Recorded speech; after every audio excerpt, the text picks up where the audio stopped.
नमस्कार दोस्तों, आप देख रहे हैं बोले भारत यूपी की सुर्खियों के साथ मैं अनुराग। हमारे साथ बातचीत के लिए मनीष। नमस्कार। मनीष, बस बजट सेशन का दूसरा फेज शुरू हो गया है बिल्कुल। और बड़ा हंगामी तरीके से शुरू हुआ है। बार बार कार्यवाही में व्यवधान पड़ रहा है और अलग अलग मसले वहाँ उठाए जा रहे हैं।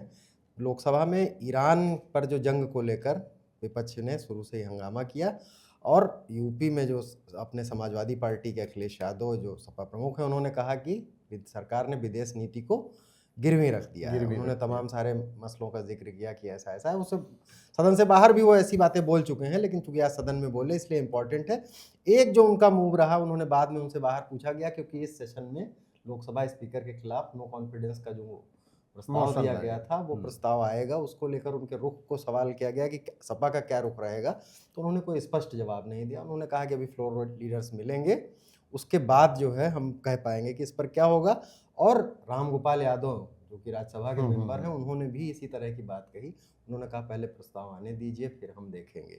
इसमें यह था कि कांग्रेस से कुछ पार्टियों ने पहले दूरी बनाई थी, ममता बनर्जी वगैरह ने, और इस बार सपा भी अभी स्पष्ट नहीं है, हो सकता है बाद में आ जाए। लेकिन ये शुरू में ऐसा लग रहा था कि समाजवादी पार्टी बिल्कुल कांग्रेस के इसके साथ ही है। बाकी इसको लेकर कार्यवाही है, बजट पर कुछ चर्चा होगी, लेकिन सदन का सेशन बड़ा हंगामी खेज रहेगा और सदन की टिप्पणियां यूपी आएंगी। उस पर राजनीतिक बयानबाजी शुरू होगी। असल में जब ओम बिरला के खिलाफ अविश्वास प्रस्ताव की बात कांग्रेस कर रही थी, राहुल गांधी कर रहे थे, उस समय भी यदि आप शुरुआत के दिनों की बात करें, कुछ हफ्तों पहले की, तब भी अखिलेश यादव का रुख स्पष्ट नहीं था। और उनकी बातचीत से ऐसा लग रहा था, उसका कंटेंट ये निकाला गया कि जरूरी नहीं कि यदि वो कांग्रेस के साथ मिलकर चुनाव लड़ रहे हो तो कांग्रेस की हर बात से सहमत। इसका और एक मतलब ये भी था कि जब सरकार के पास संख्या बल है, बिल्कुल, तो इस तरह की चीजें करने से। दूसरा बड़ी चीज, राष्ट्रपति और लोकसभा का स्पीकर, ये दो पद ऐसे होते हैं कि बेवजह ना कोई इन पे टिप्पणी करना चाहता है और न ही इनसे कोई आमने सामने का मोर्चा खोलना चाहता है। संवैधानिक पद है। हाँ, ये भी एक टैक्टिस हो सकती है। हालांकि अखिलेश यादव और समाजवादी पार्टी का नो कॉन्फिडेंस मोशन पे क्या मूव रहता है, ये तो आगे आने वाले पे अभी तो स्पष्ट नहीं है। उन्होंने हालांकि सभी सांसदों से कहा गया है कि सदन की कार्यवाही में हिस्सा जरूर लें, लोकसभा में खास तौर से। तो आपने राष्ट्रपति का जिक्र किया, तो इस समय राष्ट्रपति के पद को और उनके प्रोटोकॉल को लेकर भी विवाद चल ही रहा है, बहुत लंबा तगड़ा। बंगाल के कार्यक्रम में राष्ट्रपति गई थी द्रौपदी मुर्मू जी, लेकिन उसमें बंगाल की मुख्यमंत्री नहीं पहुंची, उनका कोई मंत्री नहीं पहुंचा, और यहाँ तक कि शहर के मेयर जो थे, उनके प्रोटोकॉल में सबसे बड़े प्रोटोकॉल को मैच करने वाले एक शहर के मेयर थे। उसको लेकर भारतीय जनता पार्टी के आला कमान ने, प्रधानमंत्री मोदी ने खुद उस पर कहा कि राष्ट्रपति पद का अपमान है। इस पर बहुजन समाजवादी पार्टी की सुप्रीमो बहन जी भी बोली हैं। उन्होंने कहा है कि ममता बनर्जी को सीख दी है कि राष्ट्रपति जैसे संवैधानिक पद को लेकर राजनीति नहीं करनी चाहिए। दुर्भाग्यपूर्ण कहा है, दुर्भाग्यपूर्ण कहा है। और ये भी कहा है कि वो महिला भी हैं और आदिवासी समाज से भी हैं। बंगाल के चुनाव चूंकि नजदीक हैं और जंगल महल का इलाकों में काफी बड़ी मात्रा में आदिवासी वोटर भी हैं, और बीजेपी जिस तरह से इस मसले को उठा रही है, नहीं, देखिए, बंगाल के चुनाव में असर डालेगा।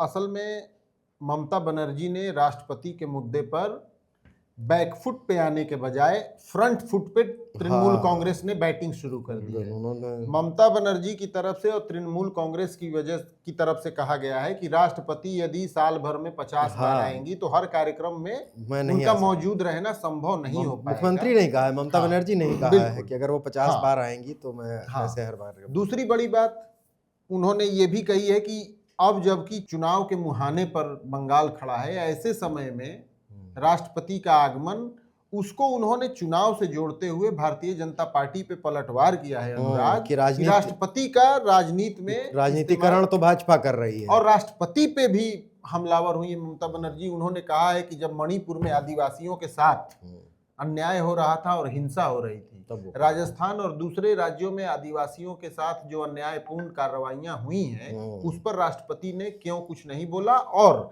एक वीडियो और वायरल तृणमूल कांग्रेस की तरफ से किया जा रहा है, जब लाल कृष्ण आडवाणी को पुरस्कार देने के लिए द्रौपदी मुर्मू गई थी, तो राष्ट्रपति खड़ी थी और पीएम और प्रधानमंत्री नरेंद्र मोदी बैठे हुए थे। आडवाणी के बारे में तो कहा जा सकता है कि वो बीमार हैं, उठा नहीं जा रहा है, बुजुर्ग हैं, हाँ, लेकिन प्रधानमंत्री, हाँ, ममता बनर्जी हमेशा से फ्रंट फुट पे की प्लेयर हैं, फायर ब्रांड लीडर है, वो नहीं है। और ये आपने जिसका जिक्र किया है तो एक और है कि भाई जब राष्ट्रपति के पद लोकसभा का नई लोकसभा का उद्घाटन हुआ था, तब टीएमसी ने ये भी कहा है कि उसमें भी तो नहीं बुलाई गई थी राष्ट्रपति जी। बहुत। तो खैर इसको लेकर राजनीति जारी रहेगी। बंगाल के चुनाव में खूब मुद्दा गूंजेगा, मायावती जी ने भी इसमें एंट्री करी दी है। बिहार के एक मौलाना ने मनीष सीएम योगी की मां पर बड़ी अभद्र और अनुचित टिप्पणी की थी। उसको लेकर उत्तर प्रदेश में माहौल खासा गरमाया हुआ है। लगभग हर जिले में प्रदेश के लखनऊ समेत भारतीय जनता पार्टी और हिंदू संगठनों ने प्रदर्शन किया है। जगह जगह थानों में तहरीरें दी गई हैं कि मुकदमा दर्ज किया जाए।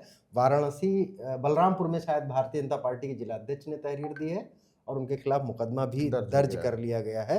सांसद रवि किशन ने थोड़ा आगे बढ़ के कहा है कि मौलाना केवल अपनी मजहबी सोच का परिचय दे रहे थे और ये सांस्कृतिक मूल्य हमारे मूल्यों के खिलाफ है। तो ये मसला गर्म धीरे धीरे हो रहा है काफी। और बनारस में हिंदू युवा वाहिनी के कार्यकर्ताओं ने तो कहा है कि मौलाना का गला काट के ले आओ तो 21 लाख का इनाम देंगे। हमेशा इस तरीके की विवादित टिप्पणी पे इसी तरीके के बयान आते हैं। खैर ये बहुत चौंकाने वाली बात नहीं है इस तरीके का बयान, लेकिन ये जरूर है कि मौलाना अब्दुल्ला सलीम चतुर्वेदी भी वो लिखते हैं अपने टाइटल में। तो उनका कहना है कि वो सब जानते हैं, हिंदू धर्म ग्रंथों के बारे में भी जानते हैं। तो अब्दुल्ला सलीम जो हैं वो बहुत बड़े कानूनी पचड़े में और कानूनी मुश्किल में, और पढ़ना भी चाहिए। ये एक मुख्यमंत्री क्या किसी की भी मां पर टिप्पणी नहीं करना चाहिए। बिल्कुल। और सारे थानों में अगर दर्ज हो गई FIR अभी तक 100 थानों में तहरीर तो मौलाना साहब केसी पे हाजिर होते होते ही परेशान हो जाएंगे। नहीं, सही बात है बिल्कुल। और इनको कानून के दायरे में लाकर ऐसे लोगों पर कड़ी कार्रवाई करनी चाहिए जिससे कि ये नजीर बन सके कि आपको किसके बारे में और क्या बोलना चाहिए, ये आप जान लें। सही बात, सार्वजनिक जीवन के लोग भाषा का ख्याल रखें। बिल्कुल। आ जाते हैं, फिर से बात चल रही है आशुतोष महाराज जी, शंकराचार्य वाले आशुतोष महाराज जी। आशुतोष ब्रह्मचारी दुबे भी कह सकते हैं आप, आशुतोष दुबे, बहुत सारे नाम हैं उनके। तो वो घटना अभी एक दिन पहले वो रीमा एक्सप्रेस से जो है वो गाजियाबाद से प्रयागराज आ रहे थे। उनका कहना था कि शंकराचार्य वाले मामले में जो आरोप है उसमें उनको दाखिल करना था सबूत कोर्ट में। और तभी उन पे ट्रेन में हमला किया गया, ऐसा उनका कहना है। और उनकी नाक के पास चोट लगी है। उन्होंने नाक काटने की कोशिश की गई, ऐसा कुछ था इरादा हमलावरों का। उसमें उन्होंने ये कहा कि जो है ये नाक काटने की कोशिश की गई और उन्होंने शंकराचार्य पर आरोप लगाया कि शंकराचार्य ने हमला करवाया है। वो आज वो कह रहे हैं 21 लाख रुपए के लालच में किसी ने हमला किया। इसी बीच एक और घटनाक्रम हुआ है। स्वाति अघोरी नाम की महिला है, उन्होंने एक फेसबुक पोस्ट लिखी है, उन्होंने कहा हमला हमने किया है। और मजे की बात मनीष इसमें अभी तक ये है कि ये इतना हाई प्रोफाइल मामले से जुड़े हुए हैं, उसमें इन्होंने शंकराचार्य पे आरोप लगाया था। और इस ट्रेन में हुए हमले की अभी तक FIR दर्ज हुई है कि नहीं हुई है, पुलिस इसमें क्या कर रही है ये कुछ पता नहीं है। हाँ सही बात है। और ये तो वो है ना, आशुतोष ब्रह्मचारी इतने फेमस हो गए हैं और ऑलरेडी इन्होंने पुलिस के लिए भी बहुत भला बुरा कहा है। बट फिर भी किसी के ऊपर हमला हुआ है और वो तहरीर दे रहा है तो FIR दर्ज करके ही तो जांच आगे बढ़ सकती है, एक मिनिमम रिक्वायरमेंट तो। लेकिन पुलिस की तरफ से कुछ तो अब तक आना चाहिए कि हालांकि जो दावे प्रतिदावे इधर उधर किए जा रहे हैं कि ट्रेन में, भाई ट्रेन में तो खैर CCTV फुटेज क्या ही मिलेगा, लेकिन कोई ऐसा सबूत या वो नहीं मिला है कुछ।